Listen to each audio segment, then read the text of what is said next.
Oi, pessoal, tudo bem com vocês? Espero que vocês estejam todas bem. Hoje a nossa convidada é a Dani Lopes. Ela vive aqui no Egito há 10 anos e hoje ela vai contar para a gente como que é a visão dela sobre o Egito e como é viver aqui para ela. Oi, Dani, tudo bem? Bem, Se apresenta para a gente. em primeiro lugar, obrigada pelo convite. Boa noite para todas. Eu sou a Dani Lopes, eu moro em Charqueia, eu fico no interior, né, do Egito, não é dentro da rota turística, fica mais ou menos a 130 quilômetros de distância do Cairo. 130 quilômetros parece pouco, mas aqui no Egito significa 3, 4 horas de viagem. E eu estou aqui há quase 10 anos, em agosto completo 10 anos aqui no Egito.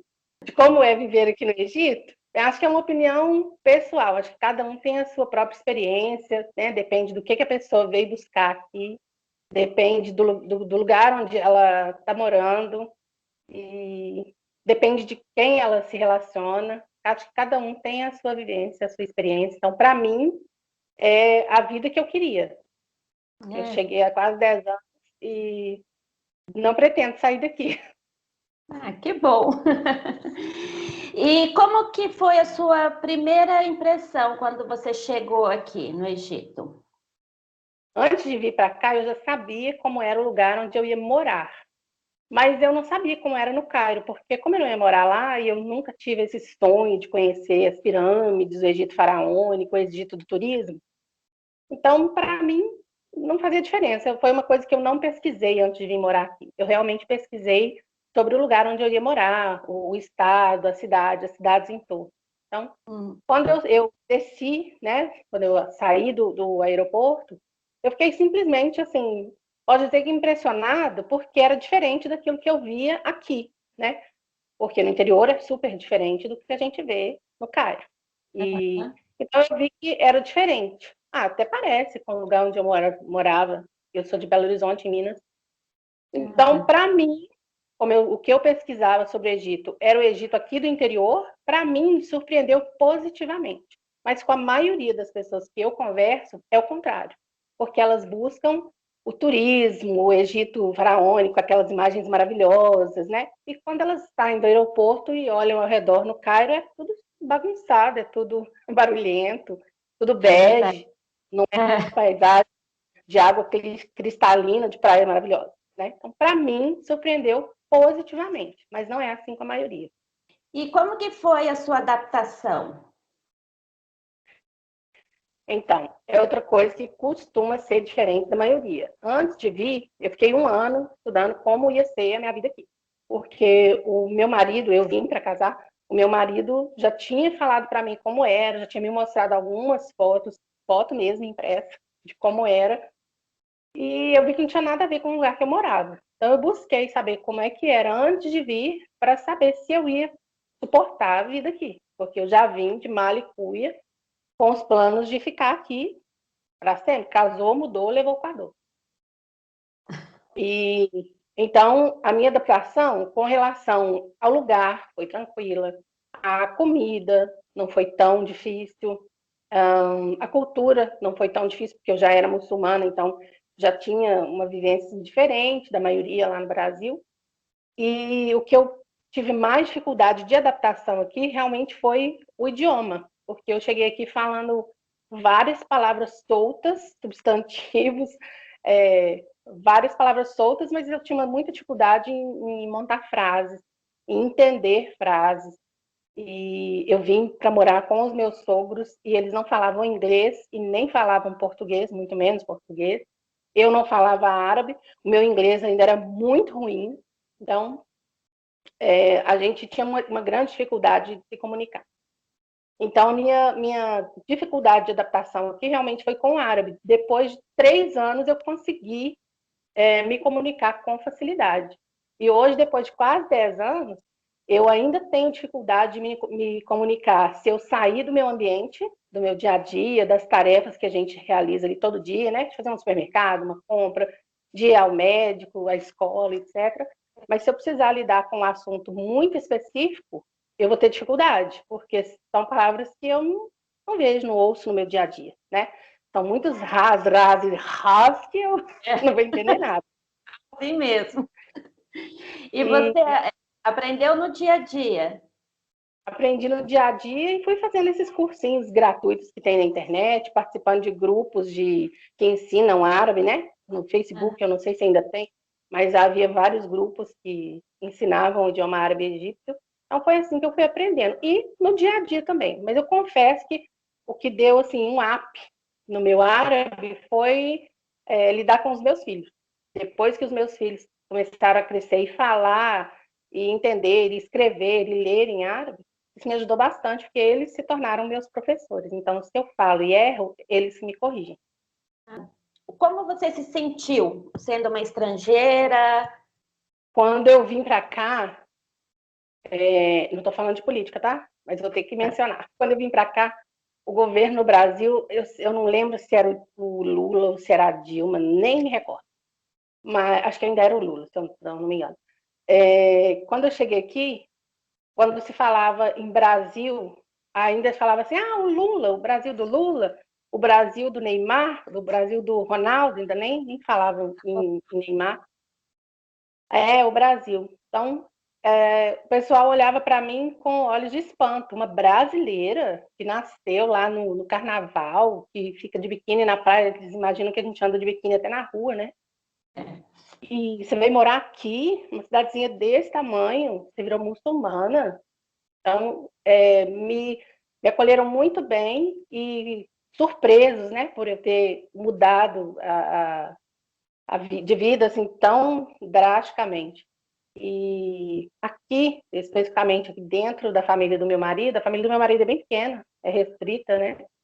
E eu vim sem eles saberem da minha existência, praticamente. Então, quando eu cheguei aqui, ou me aceitavam ou não me aceitavam, porque eu não tinha opção de voltar para trás. Mas, graças a Deus, eu fui muito bem recebida, fui bem acolhida. Eu vivi dentro da casa dos meus sogros durante quase 4 anos. E até hoje, quando aqui na cidade onde eu moro, uma cidade pequena, tem em torno de 230 mil habitantes, e até hoje eu sou a única estrangeira que mora aqui na cidade. Então, muita gente aqui me conhece, talvez nunca tenha me visto, mas sabe que a Daniele é a brasileira que mora aqui na cidade. Teve muito assédio? Não tive nenhum. Não. Não, nunca tive. Assim, nem curiosidade de outras pessoas querer conversar com você? Pessoas que às vezes você nem conhece e quer conversar para saber como que você fala? Assim, no comércio, quando às vezes eu ia comprar alguma coisa e a pessoa descobria que eu não era daqui, a pessoa perguntava como que é no Brasil, você gosta de viver aqui, por que que você escolheu viver aqui?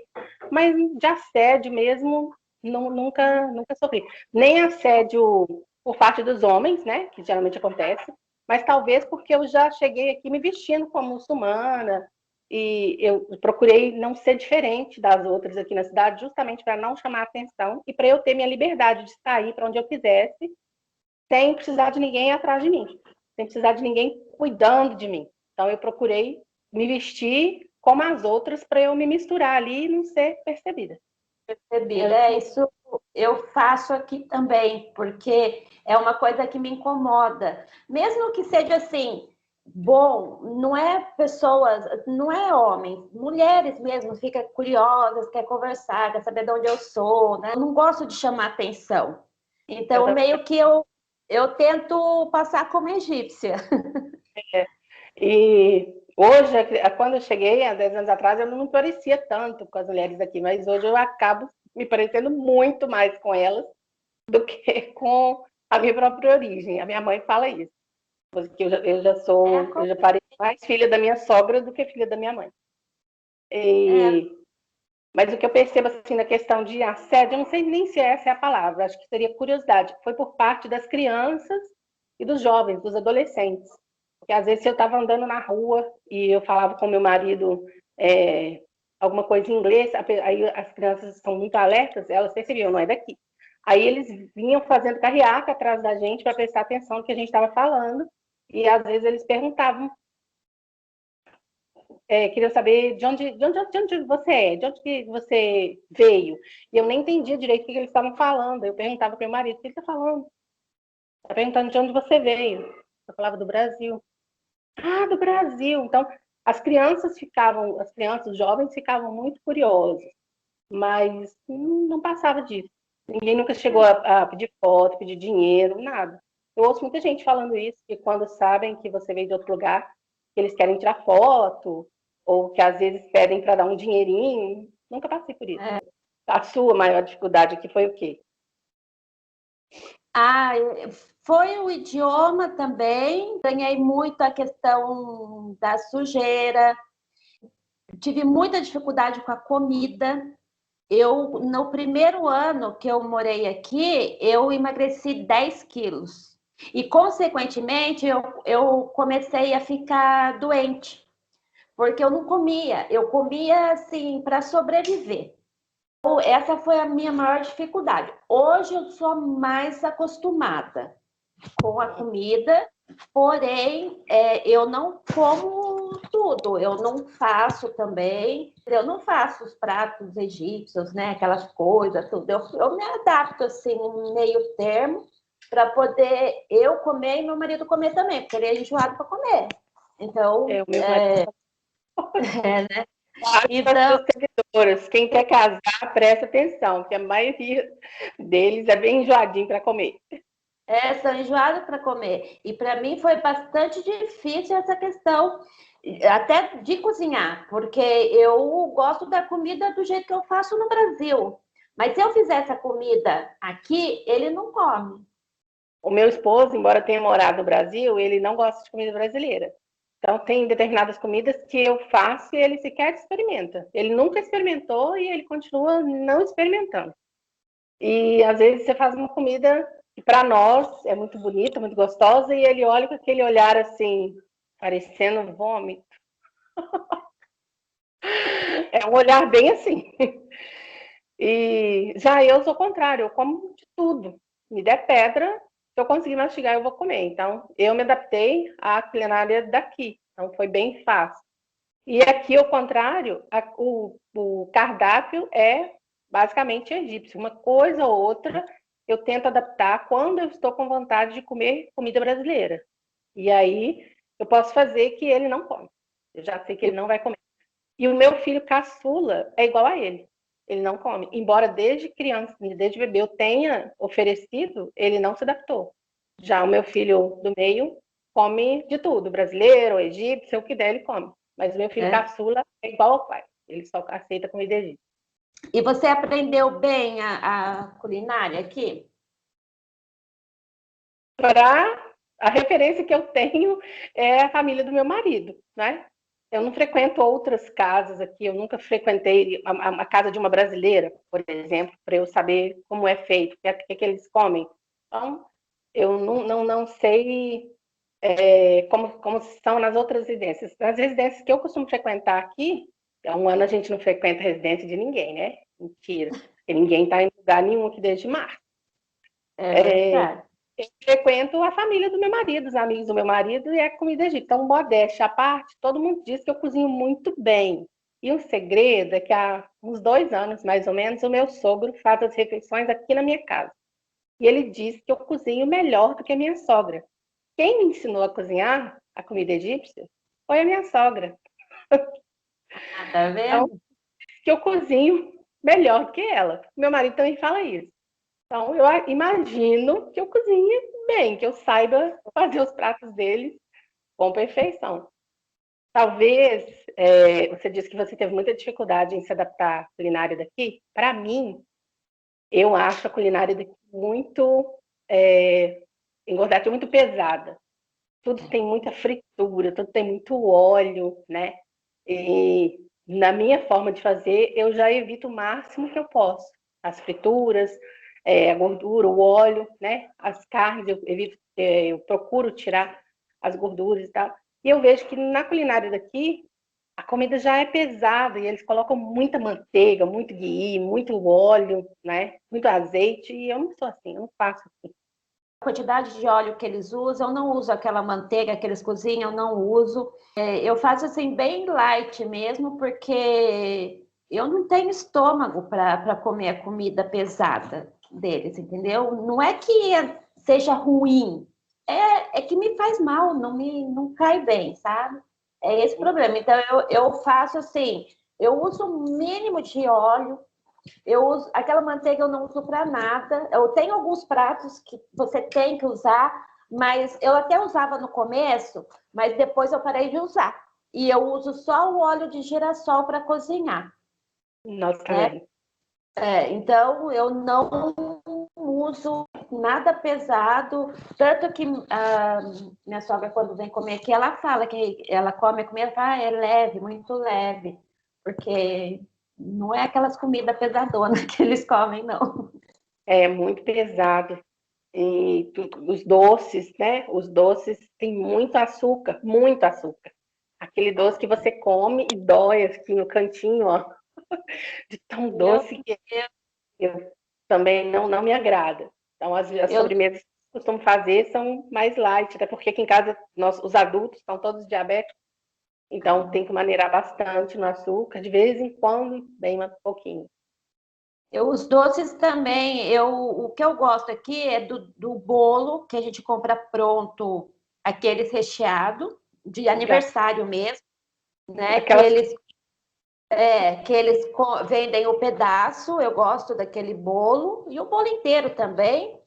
Aqueles docinhos que é bem açucarado, eu como, mas assim, é para comer um. Você não consegue, não é um doce que você come um monte, você não consegue. O que você mais gosta aqui do Egito? eu gosto, talvez seja uma coisa particular aqui do interior, mas eu gosto da calmaria, da paz.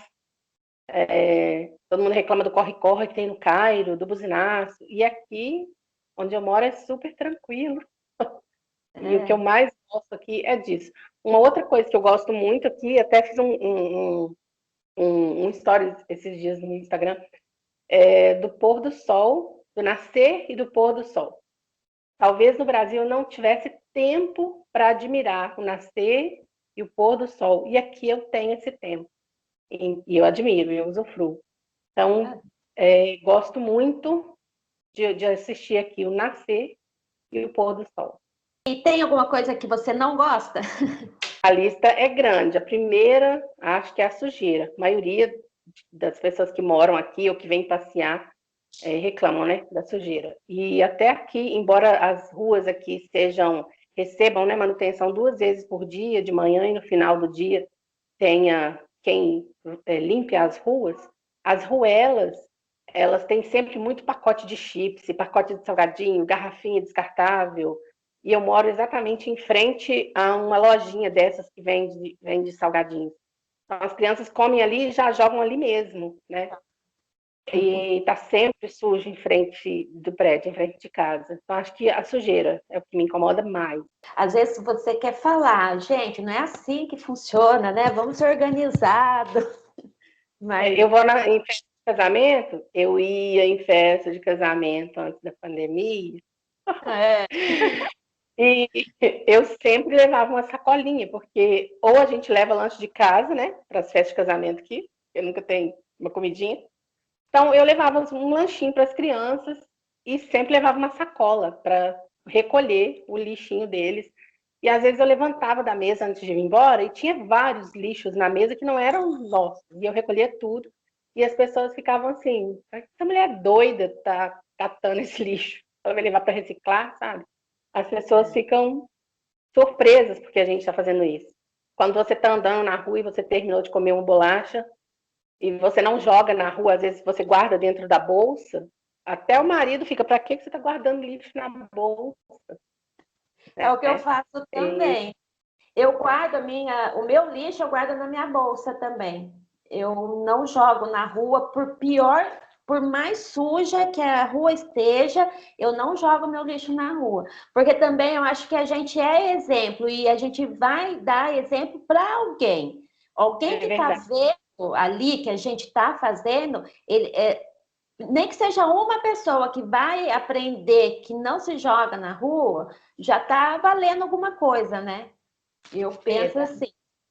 Agora, só fazendo uma observação, que você falou que leva lanchinho nos casamentos, para a gente falar para as meninas que aqui nos casamentos eles não servem comida, só para Estão vindo família. casar, vão festinha, podem convidar a gente com buffet, open buffet, open bar, e nós vamos, porque nas festas daqui não tem, geralmente não tem, né?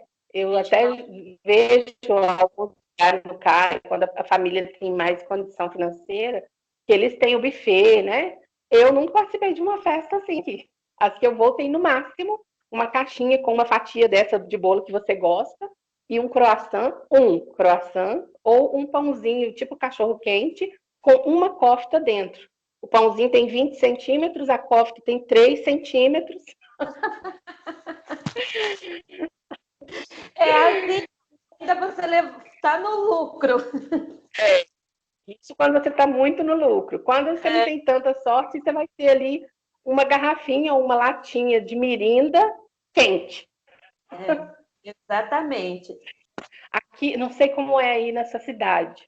Aqui na cidade, como é bem interiorzão, eu vejo muito muito parecido com o interior lá de Minas, né, onde eu frequentei durante a minha infância e adolescência. E nos casamentos, à noite, o pessoal ia só para dançar. E aqui eu vejo muita semelhança. E durante o dia, antes do casamento, né, na igreja e tal, no religioso, eles serviam um almoço com uma mesa enorme, num quintal, né? No interior de Minas ainda é assim, costuma ser assim. Eu vejo muita semelhança aqui, que a comida, né, os comes e bebes, eles são antes da cerimônia religiosa, durante o dia. Geralmente é um almoço na cidade, na família do noivo e um na família da noiva, né? E à noite a gente vai só para sentar e assistir os noivos e a família deles dançarem, tirar foto. Verdade. E é só para a família, né? Esse almoço é só para a família. Quando que o casamento é para toda a comunidade que está ali. O almoço eles convidam, né? E geralmente é assim, o almoço é amanhã, eles convidam hoje, bem em cima da hora, que é para não dar tempo de você se programar. Já tinha um outro compromisso, como é que eu vou fazer? Ah, não vai, então. Eles já convidam bem em cima da hora, que é para não aparecer muita gente, porque as famílias geralmente são muito grandes, né? Vou convidar só os mais próximos, tem 400 pessoas.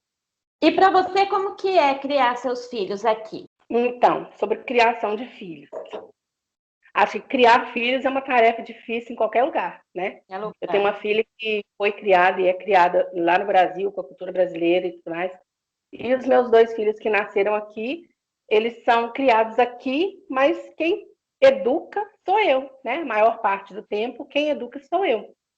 Então, eles são criados aqui, mas dentro da minha cultura, dentro dos meus valores. Então, eu vejo uma diferença muito grande da forma que eu educo e da forma que as minhas vizinhas ou as primas do meu esposo educam. Eu não tenho cunhadas.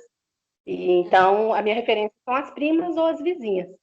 E as mães das outras crianças que convivem com os meus filhos na escola, por exemplo. Conviviam, né? Porque não tem escola também, já tem um ano. Verdade. Então, assim, eu vejo as diferenças, por exemplo, no Brasil, mesmo quem opta por criar os filhos, agora está na moda, né? Criar os filhos na, na metodologia Montessori, por exemplo, que é deixar a criança ser mais independente, ela aprender a se virar e tal. Aqui eu vejo assim, um Montessori ao extremo. A criança, a partir do momento que ela já é capaz de andar com as próprias pernas, ela já se vira. A mãe já deixa a criança de menos de 2 anos descer para a rua sozinha. Ela já vai numa vendinha comprar o biscoito dela sozinha, ela não sabe nem falar. Ela só leva a moedinha na mão, entrega para o cara já sabe o que vai dar. Então eu vejo assim, eles delegam, né, a independência muito cedo para as crianças. As crianças aprendem, pelo menos aqui no interior onde eu moro, as crianças aprendem a se virar muito cedo e elas são criadas praticamente pelo que a rua ensina. Porque elas passam praticamente o dia todo brincando com outras crianças ali na rua. Elas entram já tão exaustas de tanto correr, pular e gritar, que devem tomar um banho e dormir. É Né? verdade. Então, eu vejo que aqui eles delegam a independência muito cedo para as crianças e não tem uma preocupação em educar. Né? Eu tenho um filho autista, meu filho tem 7 anos de idade. Desde os 4 anos, o meu filho frequenta a escola. Desde os 2 anos e meio, ele frequenta a escola, mas desde os 4 anos, ele passou a frequentar a escola normal, né? A escola pública. E Sim. pela condição dele, ele precisa de uma pessoa de apoio. Como aqui no Egito a gente não tem professor de apoio, eu me propus a ser o acompanhante dele dentro da sala de aula. Então, desde os 4 anos a 3 anos, eu acompanho meu filho diariamente dentro da sala de aula. Eu observo o que as outras crianças fazem, como elas lidam, né? E eu vejo que a professora dentro da sala de aula, ela fica sem saber se ela ensina ou se ela educa, porque a educação que devia vir dos pais não existe. A criança está na rua o tempo todo e não existe a educação. Né? Então, eu vejo a dificuldade das professoras aqui em ensinar e educar, quando educar era uma tarefa que a criança tinha que ter trago de casa. De casa. E Que bacana que você acompanha seu filho na escola, né? Porque é também uma questão de ser, para ele, eu acho que ele também se sente mais seguro de você estar ali. eu acredito, porque assim como existe bullying em todo lugar do mundo, né? Bullying com uma criança deficiente, especialmente, né? E no Brasil isso também é muito comum da criança autista apanhar, né? Das outras crianças fazerem uma sacanagem com. Aqui também é assim, não é diferente. E se aqui é comum fazer com uma criança normal, né? Com uma criança típica, imagina com uma criança que não é típica, uma criança atípica, uma criança deficiente, qualquer que seja a deficiência dela. Na escola onde meu filho estuda tem autistas, tem crianças com síndrome de Down, tem cadeirantes, tem criança com paralisia cerebral, tem crianças diversas, né? E eu vejo que as outras crianças que não têm ali um acompanhante, elas ficam ao léu, né? Se a criança não quer assistir a aula, ela quer ficar no parquinho, ela vai para o parquinho e ninguém faz nada. Ninguém intervém, não, você precisa ficar na sala. E se eu não acompanhasse, o meu filho seria assim também, porque durante alguns meses ele foi sem acompanhante. E quando eu descobri que ele não estava aprendendo nada, que eu fui ver o que meu filho estava fazendo na escola, ele estava sentado no balanço. Ah, Então, eu me então, propus. Ele não quer ficar dentro da sala de aula, então eu vou e vou fazer com que ele fique na sala de aula. E a partir desse dia, então, eu passei aí diariamente com ele e ficar com ele na sala de aula para apoiar. A professora faz a parte dela e eu faço com que ele permaneça ali dentro da sala e que ele participe das atividades, porque senão ele ia ser como as outras crianças. é Ele ia ficar no verdade. parquinho, né? E você No Brasil chamam isso de inclusão. Aqui é, a inclusão é só fazer a matrícula da criança especial e e vamos ver o que deixa vai dar. é um É. problema, né? E você assim sentiu preconceito dos adultos, né? Porque criança, eles te fazem bullying, mas muitas vezes eles não têm a percepção, não têm a educação dos pais, né? De que ela não pode fazer aquilo, né? Que não é correto. Às vezes o pai não ensina, principalmente aqui no Egito, eu acho que está muito longe dos pais ter essa consciência. Oli, eu fico pensando, será que é assim só aqui onde eu moro? Mas pelo que você me disse, imagino que aí onde você mora também seja assim, né? E eu fico pensando, como será na capital, no Cairo, por exemplo, em Alexandria, né? Como será que acontece isso? Porque se a gente procurar saber no meio das meninas brasileiras, elas geralmente, principalmente quem mora no Cairo, elas vivem ali muito próximas, né? Em contato constante. Mas eu gostaria de saber assim, como que é ali no núcleo egípcio, na população mesmo, como que é isso? Sabe? Eu gostaria muito de saber como que é, porque de repente é uma coisa única daqui e que não acontece no Cairo, por exemplo. Mas aqui é assim. A criança, Eu, seja especial ou não, ela é criada na rua, eu, educada na rua.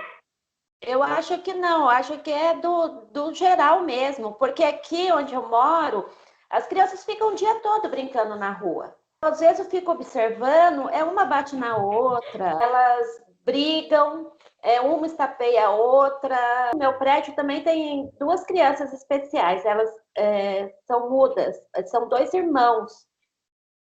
E tem a menina e tem o menino, o irmão dela, que também não fala. E eles vivem brigando na rua, sabe? É muito agressivo os dois, né? E eu não vejo um pai, uma mãe ali acompanhando ou ensinando, né? Que tem que ser diferente, ou até as outras crianças tratar eles, né? De uma forma não diferente, mas melhor, entender, explicando, né? Eu não vejo isso aqui também, não.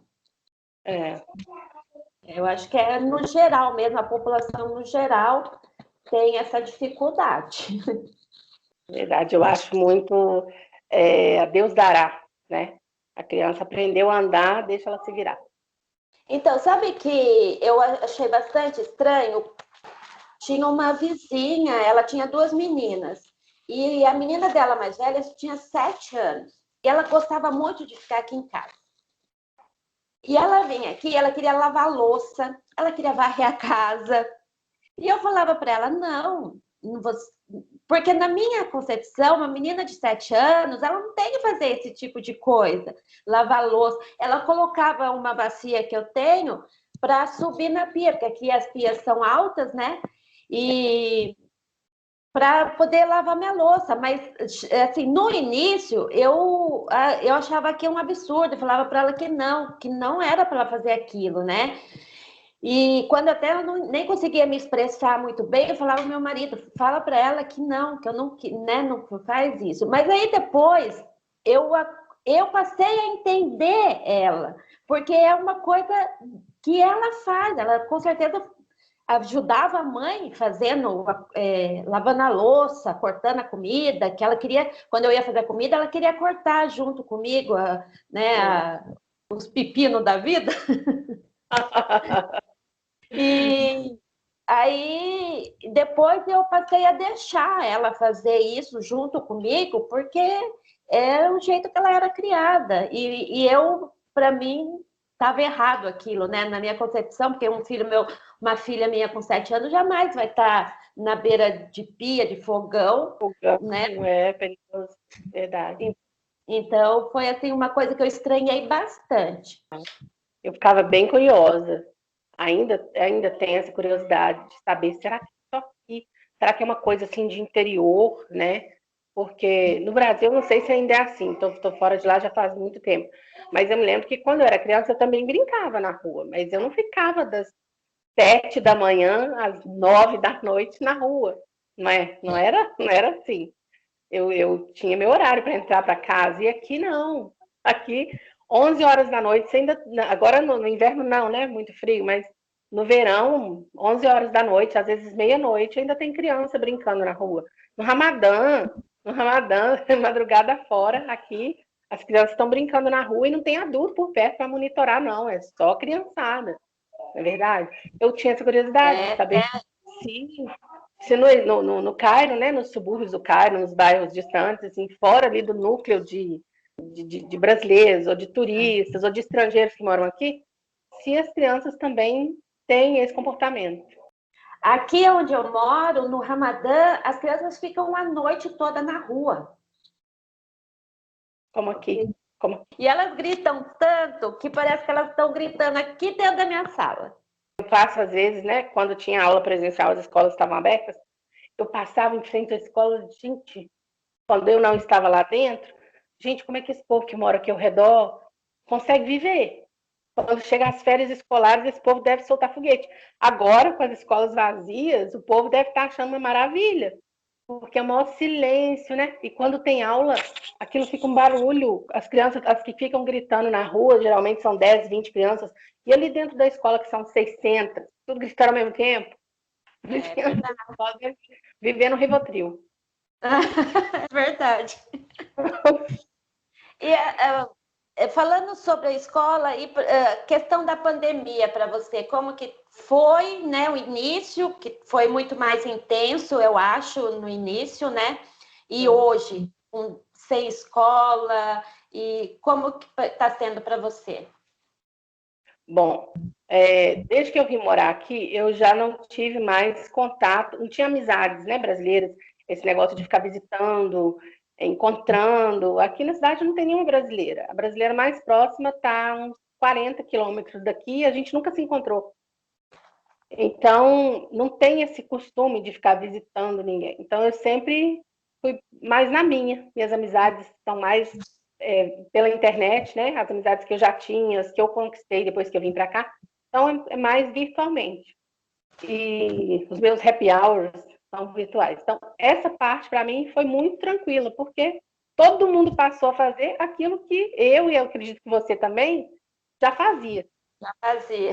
Nós já fazíamos, né? Então, essa parte para mim foi bem tranquila. A parte pior, acho que é a parte que afetou todo mundo que tem criança. É de estar dentro de casa com as crianças. Em março, dia 11, já vai completar um ano que nós estamos dentro de casa. E eu moro em apartamento. Todo mundo aqui, a maioria, mora em apartamento, né? Raro você encontrar quem mora numa casa. É só quem tem muita grana para ter uma casa com quintal no Egito. População, povão, mora em apartamento. E eu tenho a sorte de morar num apartamento relativamente grande, porque no Cairo, principalmente, os apartamentos da periferia são muito pequenos, né? E aqui no interior não, são mais amplos. Então tem espaço para as crianças correrem aqui dentro. Então, mas mesmo assim, a parte difícil foi e tem sido lidar com as crianças, porque não tem mais o que fazer com elas aqui dentro. Elas olham pela janela, voltando lá na educação dos filhos, elas olham pela janela e as crianças da vizinhança estão lá embaixo brincando sozinhas, sem um adulto, misturadas, sem máscara, abraçando, correndo, dividindo chips, e o coronavírus está aí. E os meus filhos não saem de casa desde 11 de março. Eles olham da janela, gritam, brincam, acenam pela janela, mas eles não descem. Mas eles querem descer. Outras crianças estão lá embaixo, né? Então, essa parte foi a parte mais difícil. E acho que uma outra coisa assim, que foi mais complicada e que me deixou assim, bem triste, eu acabei ficando até com depressão. Aliás, eu estou acabando de sair de um processo depressivo. E foi de julho a agosto para cá, eu acabei ficando bem depressiva, porque esse ano, depois de 6 anos, era o ano que eu ia ao Brasil visitar minha família, né? E aí não pude. Não pude ir por causa do corona. A gente tinha planos de ir ao Brasil em maio, e eu não vou ao Brasil desde 2014. Então, aqui, todos os planos que eu tinha feito foram para água abaixo. Então, isso me deixou muito, muito triste, muita balada. Aí acabei ficando depressiva, e agora estou conseguindo me recuperar. Ai, sinto muito, Dani, por isso. Entender que não estava nas minhas mãos, e não está nas mãos de ninguém, né? É Deus que sabe das coisas. É verdade. Esperar. É bastante difícil, eu acho, né? Na questão da a gente que tem família longe, eu acho que é bastante complicado. Eu, para falar a verdade, no início eu fiquei bastante apreensiva, eu entrei em pânico. Eu não saía, eu não queria que ninguém viesse em casa também. Eu ficava na loucura da limpeza, porque Lavou eu muito. tinha... Hã? Lavou muita maçaneta de casa. Porque aqui a maçaneta perdeu até a cor, de tanto lavar. Então, e eu entrei em pânico, e eu pensava assim, eu não posso pegar essa doença, porque eu não quero morrer no Egito, longe da minha família. E esse era meu pensamento. Se a gente fica doente aqui, todo. a probabilidade é grande, né? Porque o sistema de saúde aqui é bem precário. Mesmo o sistema de saúde privado, né? A menos que você vá para um hospital internacional, na capital, no interior, até o sistema, como é que fala? Privado, é difícil, é precário. Eu comparo ao sistema público no Brasil. O privado aqui no interior é como o SUS brasileiro piorado, há uns 40 anos atrás. É verdade. Então, e tinha essa também, porque eu ficava pensando, como que, se eu precisar de uma internação, eu vou para isolamento, e como que eu vou ficar sozinha? E tudo isso eu pensava e eu entrei assim em pânico mesmo. Hoje eu estou tranquila, eu tomo meus cuidados, né? Eu faço o que eu acho que eu devo fazer para evitar ao máximo, né? Mas no início, que a gente só recebia notícia de morte, de morte, de morte, menina do céu, eu entrei em pânico. Terrível. E eu também não saio não, viu? Eu só vou no mercado e vou na feira e assim mesmo medo. Eu já saio de casa pensando. E não saio. Nesse um ano, eu fui para a praia uma vez. Mas é porque eu já não aguentava mais, eu já estava entrando em depressão também, como você, eu já estava entrando em depressão, porque eu não aguentava mais ficar dentro de casa. Seus filhos, o que, que você ensina para eles? Você ensina português, eles falam árabe, como que é? Eu procuro falar com eles exclusivamente em português. O meu marido fala com eles em árabe, exclusivamente em árabe. O meu único cunhado não mora no Egito, o meu cunhado mora na Escócia. E ele tem um filho, né, mais ou menos da mesma idade dos meus filhos. E ele só fala inglês. Então, o meu cunhado, que frequenta muito as minhas crianças, mas virtualmente, eles conversam em inglês, né? Na escola, aqui no Egito, até esse é o último ano, eles vão aprender, eles lecionam em árabe, mas tem lá a matéria de inglês, desde os 4 aninhos, a escolinha ensina inglês. Aliás, desde os 2 anos e meio, quando meu filho começou a ir para a escolinha, eles já falavam um pouco de inglês com as crianças, né? O basicão, as crianças aqui de 7 anos sabem, né? E a partir do próximo ano, parece que vai incluir o francês também nas escolas públicas do Egito. As crianças vão obrigatoriamente ter uma matéria de inglês e francês. Então, é uma salada. Eu fico só no português, o meu marido fica só no árabe, o meu cunhado quase diariamente fica no inglês, mas para eles aprenderem os 3 idiomas, eu faço questão de expor filmes, músicas, desenhos, jogos nos 3 idiomas. Então, eles falam e entendem os 3 idiomas. Ler e escrever, eles leem e escrevem em árabe e inglês. No português, o meu menino do meio agora está aprendendo a escrever em português. Ler, ele já sabe, ele soletra, mas escrever ele tem dificuldade. Ah, que legal. Nesses dias aí da pandemia, eu virei a louca dos cursos. Aí eu tô fazendo uns cursos de inglês, né? Uns inglês para negócios e tal. Tem muita aula ao vivo. Aí ele estava brigando lá na sala com o irmão dele e veio contar para mim: mamãe, o Susso fez cocô na calça. Que era para eu ir lá corrigir. Mas era mentira. O Susso fez cocô na calça. Meu filho, shh. E ele veio gritando: fez cocô na calça. Mamãe, tá na escola? Tá na aula? Eu falei: tô. É aula de quê? É de inglês. Ah, então peraí, mamãe. Aí ele se ajeitou. Mami, Yusuf P. Yusuf P in his clothes. O que é? Yusuf P in his pants. Yusuf P in his pants. Aí todo mundo começou a rir, porque ele procurou saber em que idioma que as pessoas falavam e entendiam, para ele vir dar a notícia. Para ele vir falar. Ah, em inglês, mano? Peraí. Era melhor que ficasse em português, né? Todo mundo fala português lá no curso, mas a gente achou engraçado que ele procurou saber que idioma ele ia ter que falar. Ah, que bacana. Hoje, depois de 10 anos, o que você pensa sobre o Egito, sobre a população egípcia? A população, assim, o povo no geral. Às vezes, eu me pego pensando assim, é uma incógnita, né? Às vezes eu penso assim, poxa, todo mundo chama de Egito a mãe do mundo, né? E o mundo se inspirou no Egito. O Egito foi o primeiro a primeira civilização. E como que hoje tem países tão mais avançados, evoluídos, do que o Egito, né? Aí fico pensando, será que é preguiça? Será que é preguiça do povo daqui? Ou será que as dificuldades financeiras, políticas, fizeram as pessoas se acomodarem? Porque eu vejo muito isso aqui. Eu não sei se é preguiça, se é um sentimento de acomodação, né? Mas eu vejo o potencial que eles têm, eles são muito curiosos e Inteligentes. eles são muito, aprendem muito rápido, são muito inteligentes, aprendem muito rápido, mas não saem daquilo, sabe? Eu vejo eles nadarem, nadarem, nadarem e não saem do mesmo lugar. Não morrem ali na praia. Tem essa percepção? Eu vejo isso.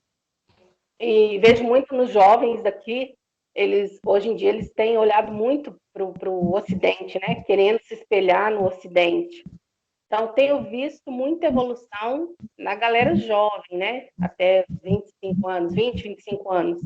Mas daí para frente eu vejo que o pessoal, sei lá, tem 26, não tem 30 anos ainda e já está acomodado, sabe? Pensando que é velho. Vejo pelo meu marido tem 42 anos e ele se acha um ancião. O meu também tem 38 e fala, não, mas eu já estou velho. Olha isso. Eu falo com ele às vezes, vamos vender tudo aqui, vamos para o Brasil, porque eu gostaria de experimentar a vida no Brasil com eles, para os meus filhos aprenderem um pouco da cultura brasileira, né? E eu queria ir com eles agora que eles são crianças, não quando eles se tornarem adolescentes. Aí o meu marido fala assim, eu tô velho, ninguém vai me dar emprego. Eu sei que para mim é impossível arrumar emprego no Brasil agora. Tem mais de 10 anos que eu tô fora do mercado, eu já tenho mais de 40, eu tenho 3 filhos, é mais difícil. Mas para ele, talvez não, né? Dependendo de um serviço mecânico, né? Um serviço braçal, sei lá, como é que fala? Numa linha de produção da vida, né? Que não precisa ficar se comunicando muito, porque nem fala português.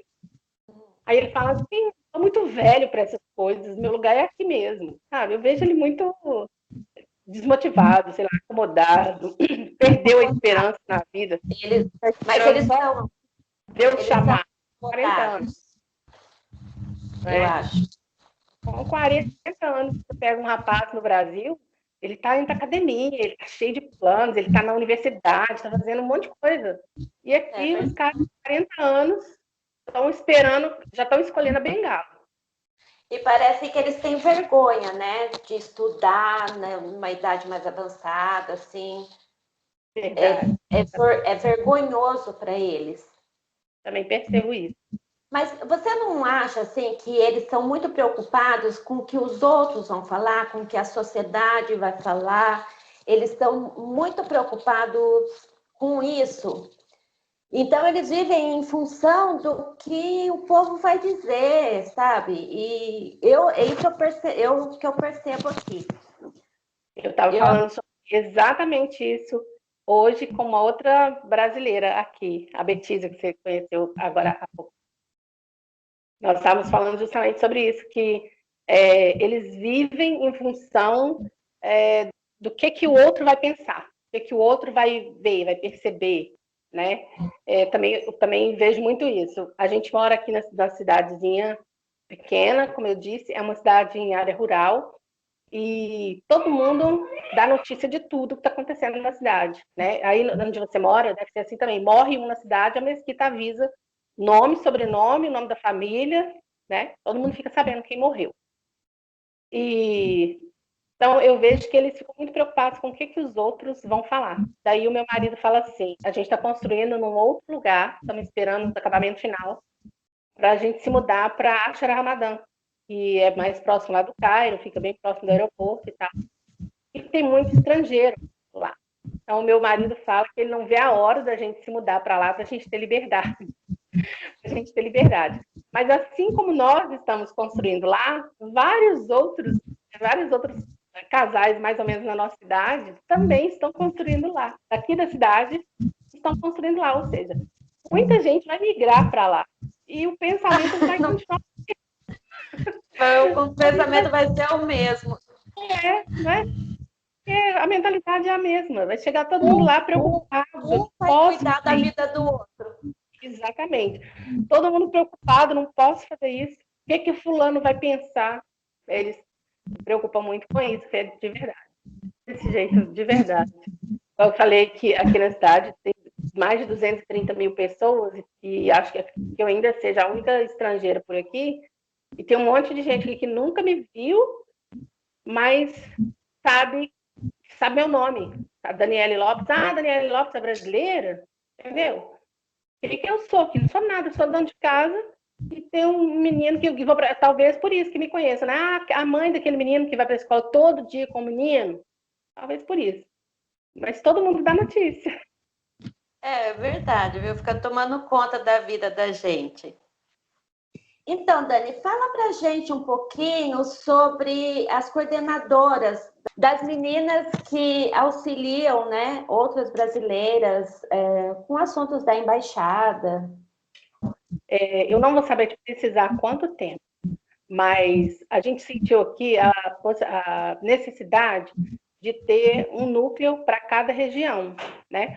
Porque ficava tudo muito centralizado no Cairo, as informações, os encontros, os grupos, era tudo só ali em torno do Cairo.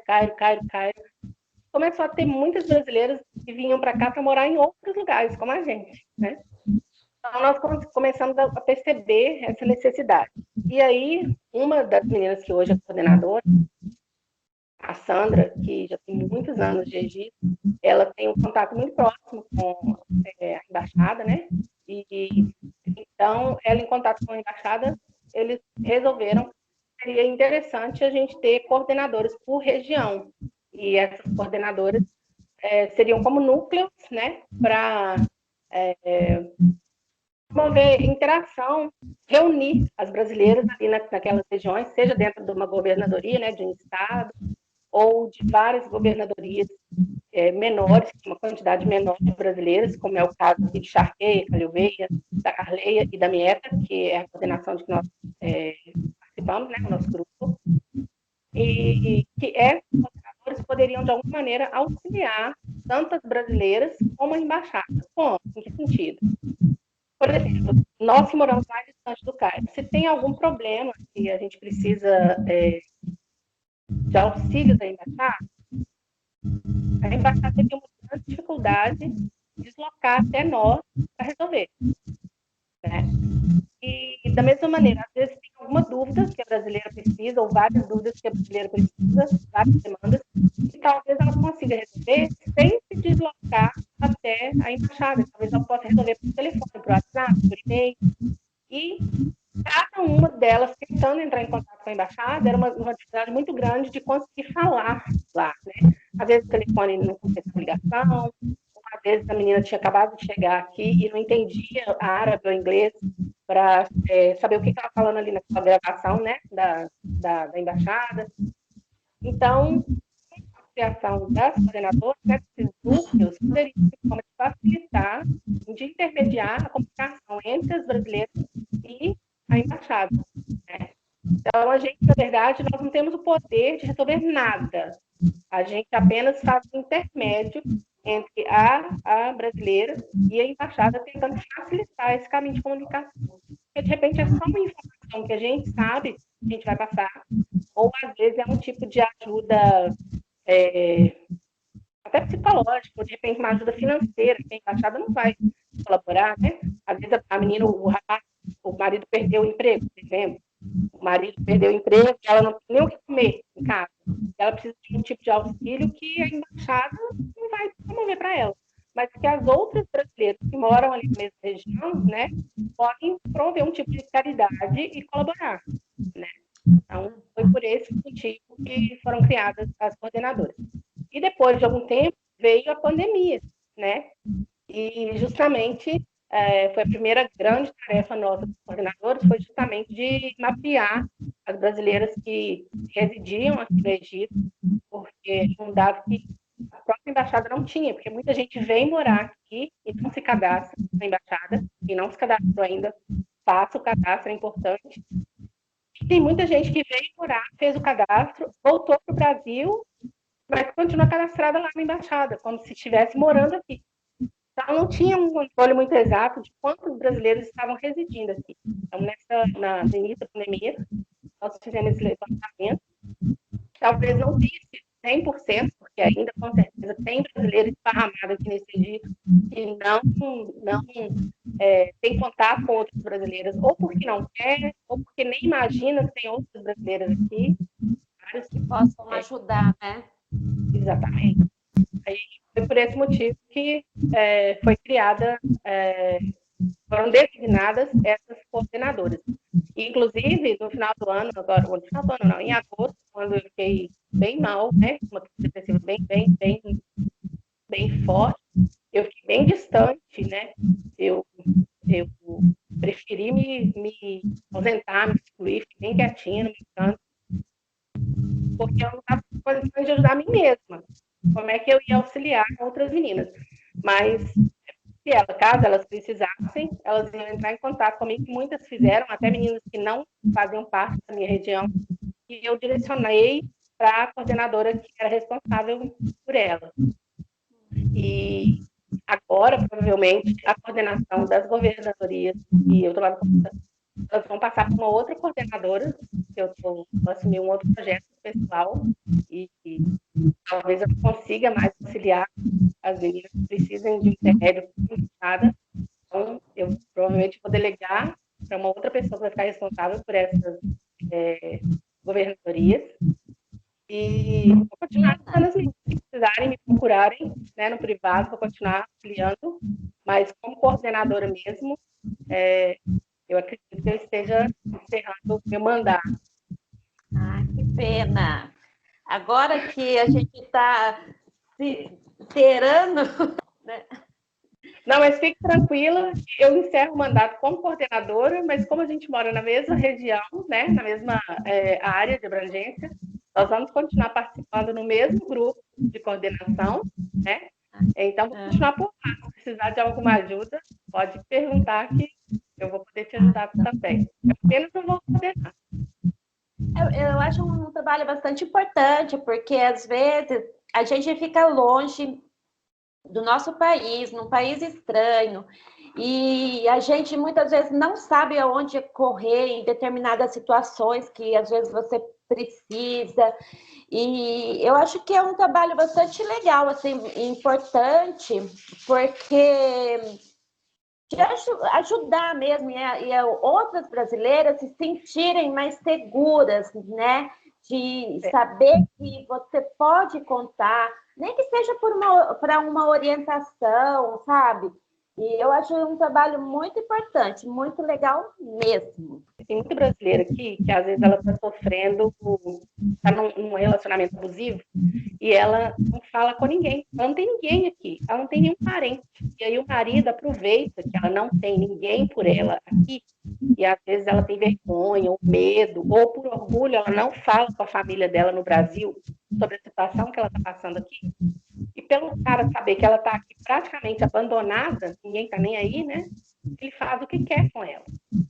Então, a gente já colaborou aqui com várias meninas nessa situação em que o cara parou de subjugar a moça, né, a esposa, a partir do momento que ele soube que aqui haviam outras brasileiras e que ela não sabia. Tem muitos homens que fazem isso mesmo. Eles, porque a pessoa não tem com quem contar, eles aproveitam para abusar dela, né, psicologicamente. Muitos homens fazem isso. Então, eles usam, eu ouvi muito, vou te colocar na rua, se eu te colocar na rua, você não tem para onde ir. Então, quando eles ficam sabendo que tem uma coordenação, e se ela gritar, alguém vai aparecer lá para socorrer, esse tipo de abuso, ele cessa, ou ele diminui, ou a menina até consegue se livrar daquele relacionamento e voltar para o Brasil, por exemplo. Né? Mas é importante comunicar com alguém, se tem alguém aqui morando no Egito passando por esse tipo de situação, é importante comunicar com alguém, seja com uma outra brasileira, seja com uma das coordenadoras de preferência, mas que deixe o agressor saber que tem alguém aqui tomando conta, tem alguém observando, né? E tem alguém que pode socorrê-la. Então, meninas, esse foi o vídeo com a Dani, Eu quero agradecer grandemente, Dani, você por ter aceito o meu convite. Foi um papo muito bom, muito gostoso, descontraído. E eu acho que até essa questão da coordenadoria vai ajudar muitas pessoas. E a tua experiência mesmo aqui no Egito, você contando a sua experiência, traz um ensinamento também para outras pessoas, pessoas que pensam em vir, pessoas que já estão aqui, pessoas que já está aqui e não sabe, né? Eu acho que tem muitas brasileiras que vêm para cá e nem têm noção da quantidade de outras brasileiras que aqui estão, né? Que têm uma vida. Então, eu acho que vai ajudar muitas pessoas. Esse é o intuito dos vídeos, né, que eu estou fazendo. Então, eu queria agradecer imensamente você. Do fundo do meu coração, agradeço a sua disponibilidade e a sua dedicação aí nesse tempo que a gente ficou aqui. Eu que agradeço pelo convite mais uma vez, Li. Coloque à disposição. Se você precisar ou quiser falar de algum tema numa próxima vez, pode convidar que a gente converse. Tá. Outra coisa, vocês sigam a Dani no Instagram dela. Ela posta vídeos lá também sobre as coisinhas dela, sobre o cotidiano dela. Siga ela no Instagram, vou deixar no link e no vídeo também aqui eu vou deixar o Instagram dela, tá? Então vocês sigam a Dani no Instagram. Dani, obrigada, viu? Muito obrigada mesmo. Nossa, foi muito bom conversar com você. Um abraço, viu? Fica com Deus. Assalamu alaikum. Valei com o salam. Beijo.